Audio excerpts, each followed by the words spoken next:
Hello दोस्तों, आज हम लोग बिहार समग्र से प्राचीन कालीन बिहार से ऑब्जेक्टिव करेंगे। ये केबीसी नैनो बुक से है। कुछ इम्पोर्टेंट ऑब्जेक्टिव्स हैं जिसे हम लोग कम टाइम में एग्ज़ाम के पॉइंट ऑफ व्यू से इम्पोर्टेंट क्वेश्चन को कर लेंगे। तो चलिए हम लोग स्टार्ट करते हैं, एक एक क्वेश्चन करते हैं। क्वेश्चन नंबर 1 है, निम्नलिखित में से किस ग्रंथ में मगध क्षेत्र में रहने वाले लोगों के लिए ब्रात शब्द का प्रयोग किया गया? तो ये हो जाएगा ऋग्वेद।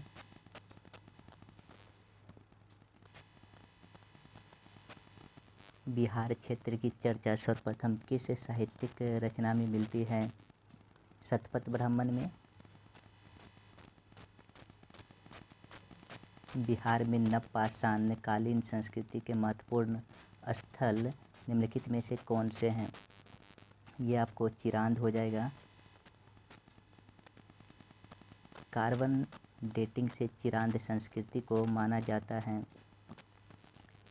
तो ये हो जाएगा 1800 से 1200 ईसा पूर्व।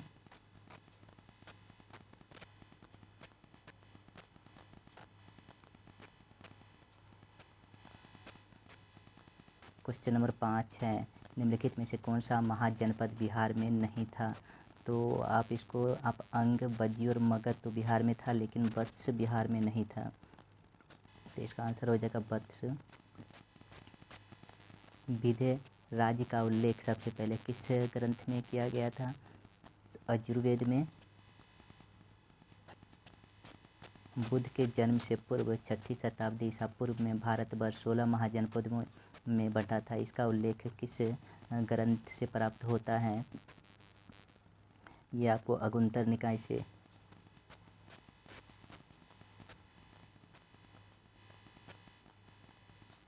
क्वेश्चन नंबर 8, बुद्ध साहित्य में किस नगर का उल्लेख नहीं है?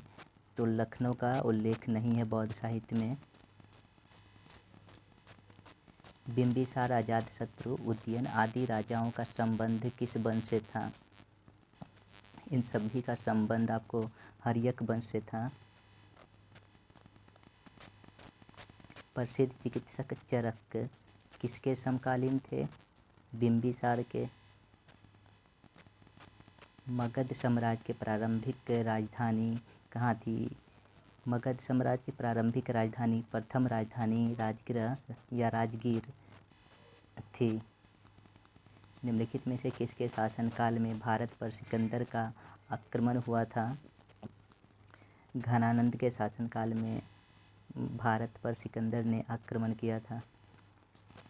विशाखदत्त कृत मुद्रा राक्षस में मौर्यों के लिए किस शब्द का प्रयोग किया गया है?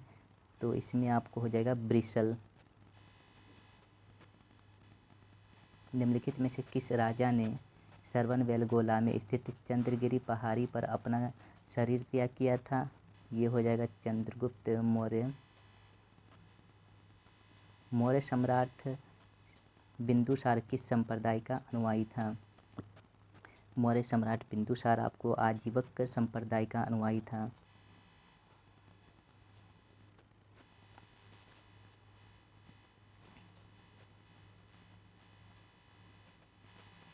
क्वेश्चन नंबर 16, मगध के किस शासक ने कश्मीर में श्रीनगर की स्थापना की थी? तो ये आपको हो जाएगा अशोक। प्राचीन भारत का विख्यात राजनीतिक वत्सकार किसके दरबार में मंत्री पद पर सुशोभित था? अजातशत्रु। अशोक के साम्राज्य की राजधानी दक्षिणी सीमा पर कौन सा राज्य स्थित नहीं था? तीनों स्थित थे अशोक के साम्राज्य की दक्षिणी सीमा पर। ये आपको चोल, चेर और पांड्य ये सभी दक्षिण भारत के साम्राज्य हुआ करते थे। अशोक ने किस बौद्ध भिक्षु से बौद्ध धर्म से शिक्षा ग्रहण की थी? उपगुप्त। महावीर का जन्म कहाँ हुआ था? महावीर का जन्म आपको कुंडग्राम में हुआ था। जैन धर्म और बौद्ध धर्म में क्या समानता है? जैन धर्म और बौद्ध धर्म में आपको पशु बलि का विरोध किया गया है। इसका मतलब है कि हिंसा का विरोध किया गया है। तृतीय बौद्ध संगति का आयोजन किसके शासनकाल में हुआ था? ये आपको अशोक के शासनकाल में पाटलिपुत्र में तृतीय बौद्ध संगति हुआ था। प्रथम बौद्ध संगति कहाँ हुआ था? ये आपको राजगीर में प्रथम बौद्ध संगति हुआ था। द्वितीय बौद्ध संगति का आयोजन किस शासक ने किया था? कालाशोक ने, जिसे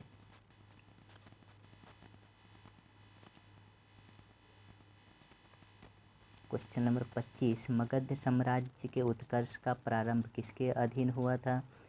बिंबिसार के समय में मगध अपने चहुमुखी विकास चरमोत्कर्ष पर था। बहुत ही तरक्की अपने शीर्ष पर पहुंच चुका था। मेगास्थनीज का पाटलिपुत्र में आगमन कब हुआ था? 315 ईस्वी में। चंद्रगुप्त मौर्य के दरबार में आने वाले दूत मेगास्थनीज को किस शासक ने भेजा था? ये आपको सेल्यूकस है। अर्थशास्त्र का लेखक कौन था? अर्थशास्त्र का लेखक कौटिल्य। अशोक द्वारा अपने पड़ोसियों के साथ मैत्रीपूर्ण संबंधों का उल्लेख किस अभिलेख में है? ये क्वेश्चन आपको बहुत ही महत्वपूर्ण क्वेश्चन है, तो ये आप इसका आंसर हो जाएगा शिलालेख 13। मौर्यकालीन पाटलिपुत्र नगर प्रशासन के संबंध में जानकारी का प्रमुख साधन क्या है? ये इंडिका, जिसे मेगास्थनीज ने लिखा था। निम्नलिखित को सुमेलित कीजिए। तो अब आपको मिलाना है, कूट मिलाना है, तो इसमें से कौन होगा? आप इसमें से देख सकते हैं।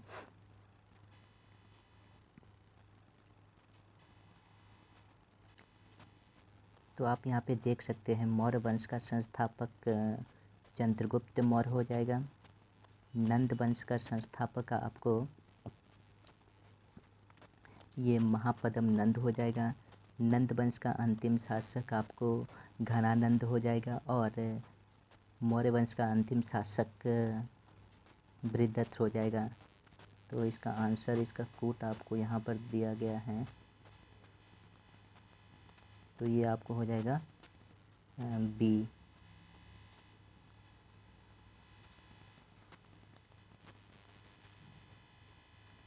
धर्मपाल ने विद्या को प्रश्रय देने के क्रम में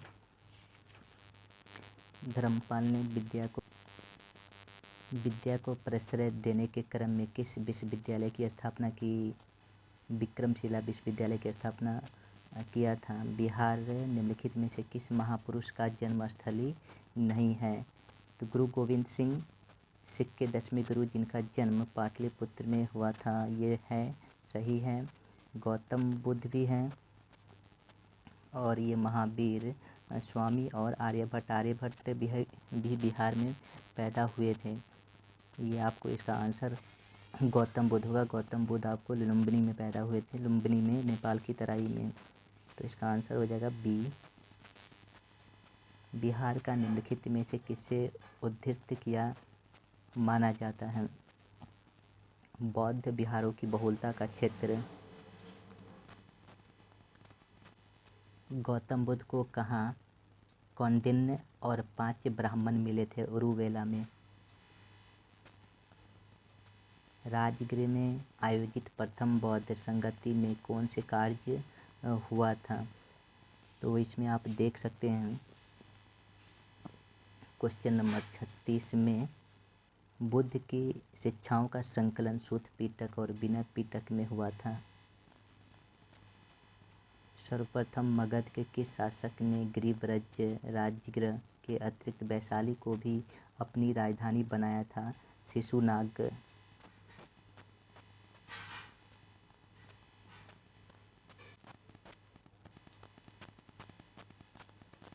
क्वेश्चन नंबर 38, जैन धर्म के बारे में तीर्थंकर बसु पूज्य की जन्मस्थली कहाँ थी? पटना में।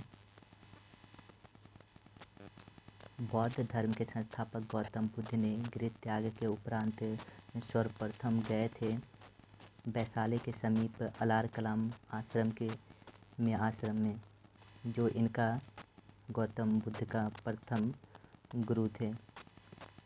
किस शासक ने युद्ध शास्त्रों में शिलाकंटक और रथ मुसल जैसे नवीन शस्त्रों की खोज की थी? अजातशत्रु। कर्नाट वंश का राज्य स्थापित हुआ था मिथिला में। प्रसिद्ध बौद्ध भिक्षु सारिपुत्र का जन्म कहाँ हुआ था? प्रसिद्ध बौद्ध भिक्षु का जन्म सारिपुत्र का जन्म आपको नालंदा में हुआ था। क्वेश्चन नंबर 43 मगध साम्राज्य में कलिंग का विलय सर्वप्रथम किया था बिंबिसार ने। बिहार के किन क्षेत्रों में अंग महाजनपद स्थित है? आज के बिहार में, आधुनिक बिहार में भागलपुर और मुंगेर के क्षेत्र में अंग जनपद स्थित था।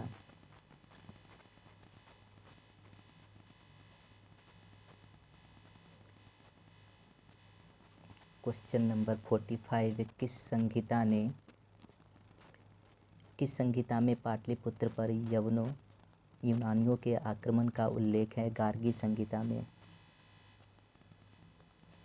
गुप्त काल में किस सम्राट के प्रयासों से नालंदा विश्वविद्यालय की स्थापना हुई थी? कुमारगुप्त प्रथम। नालंदा में स्थित बड़ा गांव नालंदा महाविहार का पता किसने लगाया था? कनिंघम ने। विदेह के राजा जनक ने निष्क या सुवर्ण या शतनाम उपहार में दिए, यह कहाँ वर्णित है? बृहदारण्यक उपनिषद में।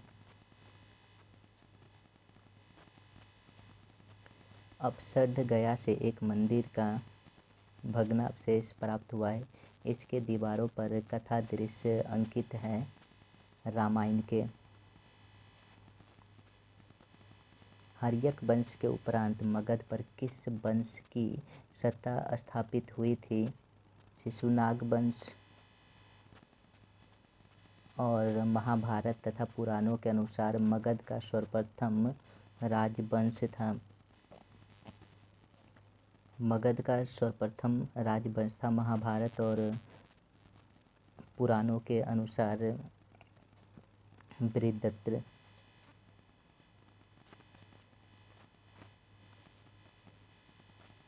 क्वेश्चन नंबर 52 मगध जनपद का संस्थापक कौन था? बृहदत्त और जरासंध। मगध साम्राज्य का वास्तविक संस्थापक कौन था? बिंबिसार। बिंबिसार ने ब्रह्मदत्त को पराजित कर कौन सा राज्य जीता था? अंग का राज्य।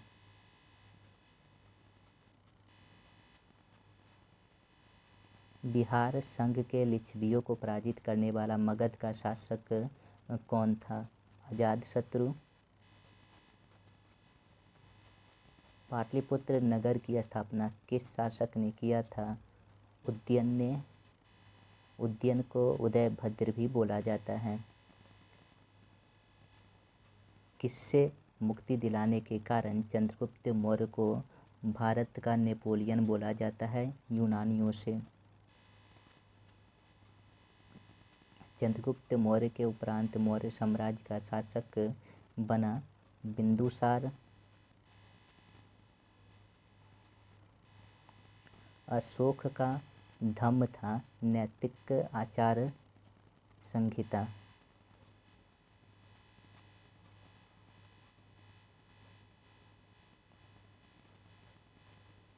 क्वेश्चन नंबर 60 किस विद्वान ने चंद्रगुप्त मौर्य के राजप्रसाद के बारे में कहा है कि इसकी शान शौकत का मुकाबला न तो सूसा और न एक बताना कर सकते हैं? एरियन ने। गया के समीप नागा अर्जुनी की पहाड़ियों में प्रसिद्ध गोपिका गुफा का निर्माण करवाया था दशरथ ने। मौर्यकालीन चामर गृहिणी यक्षिणी प्राप्त हुई थी दीदारगंज पटना से। पाटलिपुत्र के नगर निर्माण तथा सुंदरता का वर्णन किया है मेगास्थनीज ने।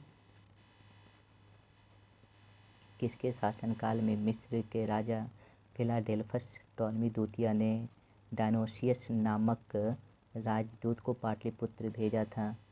बिंदुसार। किस विद्वान के अनुसार चंद्रगुप्त मौर्य ने पॉलीब्रोथस पाटलिपुत्रक उपनाम धारण किया था? उपनाम धारण किया था एस्ट्रोबो ने। मौर्य काल में पाटलिपुत्र का प्रशासन 30 नागरिकों की सभा संचालित करती थी जो 5-5 सदस्यों की 6 समितियों में संगठित थी। यह कथन किसका है? मेगास्थनीज की।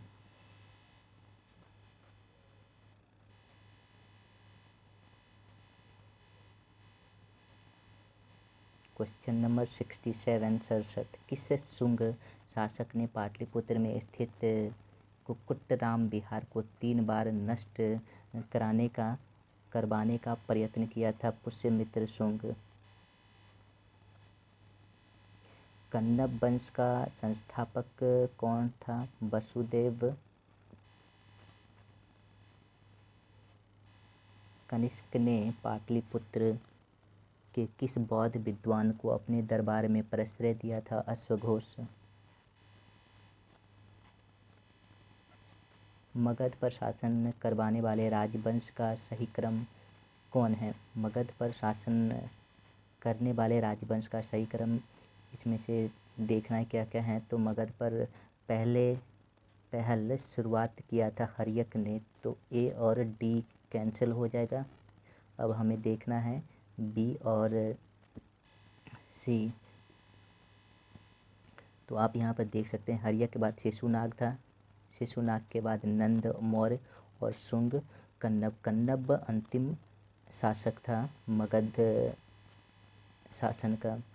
तो आंसर हो जाएगा 70 का सी।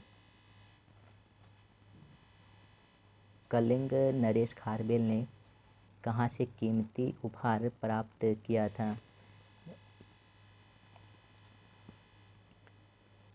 तो ये आपको हो जाएगा अंग एवं मगध।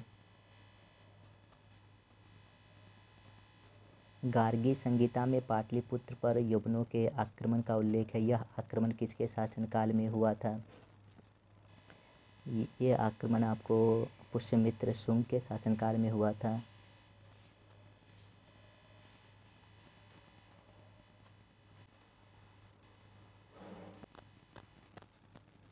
क्वेश्चन नंबर 73 चंद्रगुप्त प्रथम का राज्याभिषेक हुआ था पाटलिपुत्र में?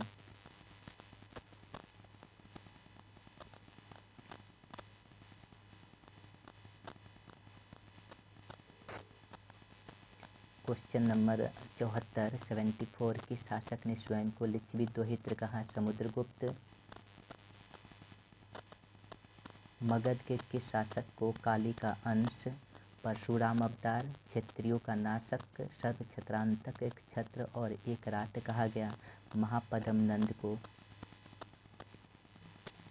किस शासक के काल में शैलेंद्र वंश के शासक ने नालंदा में एक बौद्ध मठ का स्थापना करवाया था? देवपाल के शासनकाल में। किस शासक ने ओदंतपुरी बिहार शरीफ में बौद्ध विहार का स्थापना करवाया था? गोपाल ने। मगध के शासक अजातशत्रु ने किसके आक्रमणों के प्रतिरोध में गंगा और सोन के संगम पर अवस्थित पाटलिपुत्र को सुरक्षित तथा किलों को सुसज्जित किया, जो आगे चलकर पाटलिपुत्र नगर बना? वैशाली के वज्जियों के डर से। बिहार में 7.5 फीट ऊंची बुद्ध देव की एक पीतल की मूर्ति प्राप्त हुई है। कहाँ से? सुल्तानगंज भागलपुर से। बिहार में बौद्ध विहार का प्राचीनतम केंद्र था नालंदा।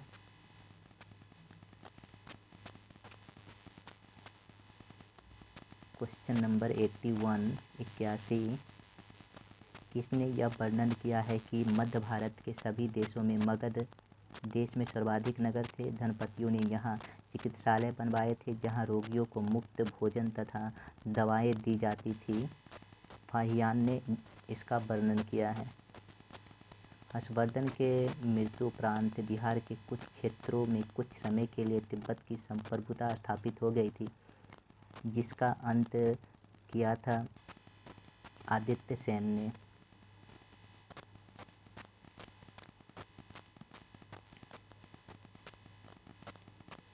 चीनी यात्री इत्सिंग बिहार का भ्रमण किया था लगभग आपको 673 ईस्वी पूर्व में इत्सिंग ने।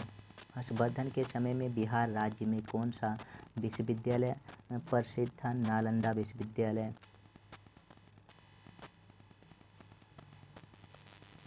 बोध गया के महाबोधि वृक्ष को क्षति पहुंचाने वाला शासक कौन था? शशांक, जो बंगाल का शासक था, जिसने बौद्ध महाबोधि वृक्ष को बार बार क्षति पहुंचाई। तो दोस्तों आज हम लोग 85 क्वेश्चन कर चुके हैं और इसका आंसर आप लोग यहाँ पर देख सकते हैं।